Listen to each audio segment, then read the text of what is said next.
Bueno, La ilusión conyugal es una comedia sobre el ser humano que le da la vuelta al ser humano para que el ser humano se plantee si lo que hace está bien o no está bien, algunas de las cosas que hace.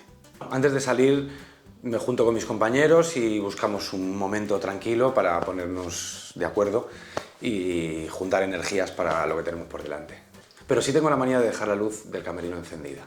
El público valenciano es maravilloso y por eso venimos una semana entera, porque nos encanta Valencia y nos encanta el público valenciano. No concibo mucho mi profesión y mi vida sin estar delante de una cámara y encima de un escenario. Lo mejor de actuar es que, primero, que eres muchas personas diferentes y que estudias muchas personalidades diferentes. Psicológicamente está muy bien para la vida, porque eso luego, a la hora de no estar trabajando, pues ayuda mucho a conocer a las personas y hace la vida más divertida, sobre todo. Aparte de actor, soy piloto, soy técnico de aeronaves, estudié electrónica, sí, creo que me lo he planteado. Lo que más me ha gustado en el mundo desde que tengo uso de razón es viajar y conocer a personas que viven en otros países de otra forma diferente, porque me atraen mucho esas distintas formas de vivir.